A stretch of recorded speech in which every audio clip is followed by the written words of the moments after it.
I'd used it in my previous organisation. We had introduced crucial conversations for mastering dialogue.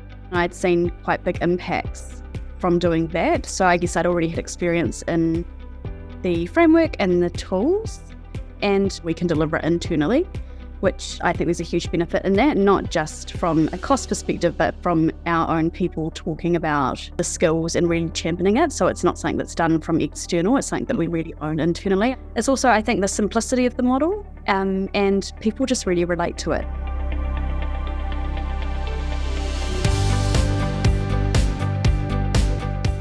We had begun, I guess, a reset from a cultural perspective around what were our values within the organisation, what behaviours were we expecting, and how were we designing, I guess, our way of working internally. So how do we want our people to interact? What does that kind of behaviour look like, and what are those agreements?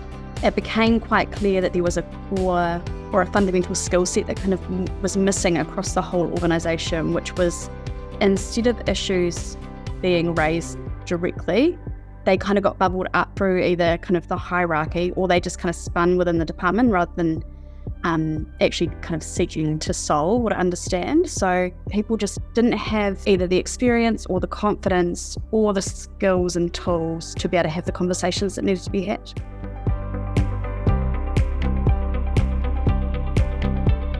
We put the executive team through the training first. So before we even committed to it as something that, as an organisation, we wanted to embed into our culture, after everyone had been through the training, it was obvious that it was something that we wanted to commit to and bring in internally. There was a truly an understanding and appreciation for what the 2 days and then after what that looks like to embed it into the culture was really powerful for us.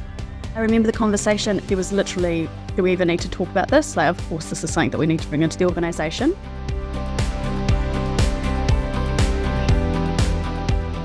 If you came in and talked to some of our people, they wouldn't think that Crucial Conversations is an external offering. They would believe that it's kind of a Jade specific offering. When it feels like Jade owns it and it's ours, it has naturally just become part of who we are. We've not forced anything in particular. I think the only thing that we have designed is embedding it into our leadership development program, so that any of our leaders going through our program also know that Crucial Conversations is part of leadership, and that's how we lead. Everything else has kind of happened naturally with guidance and encouragement, but we've let teams kind of explore and bring that to life in their own way.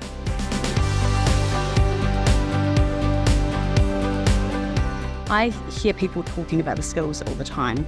One of the most common things that I hear around the place is the story I'm telling myself. So I'll often be chatting to someone and they'll talk about something that's happened and they'll catch themselves and go, but the story I'm telling myself about that is, and these are the facts that I actually have.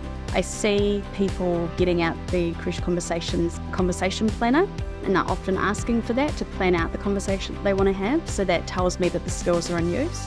The fact that the course still gets filled every time we run it, and we run it globally as well. So we do that virtually from New Zealand for our Australian and our UK teams. It still gets filled no matter how many times we offer it. And I think that in itself tells me that it's having an impact, because people still want to come along and people are positively talking about it. I've had new starters join, and when I catch up with them around what brought you to Jade, often it's, well, I've heard about all the internal training you offer and it sounds amazing. So that in itself, the fact that people are talking about it externally, that tells me it's having an impact, because that's not us marketing it externally, that's our people. I recommend the training to others all the time. I absolutely would. I think for any organisation, we talk about the fact that it's not just Jade that benefits from this, it's our people and their personal lives as well. And I think that's the part that gives me a lot of energy from delivering this training. I love conversations with people after I've been through this training. I remember talking to one person who was in their 60s and they said to me, I wish this was taught in school. This is fundamental life skills. So I think if you're passionate about giving your people a really great tool set that helps them not just at work but in life in general, I think absolutely I would 100% recommend it.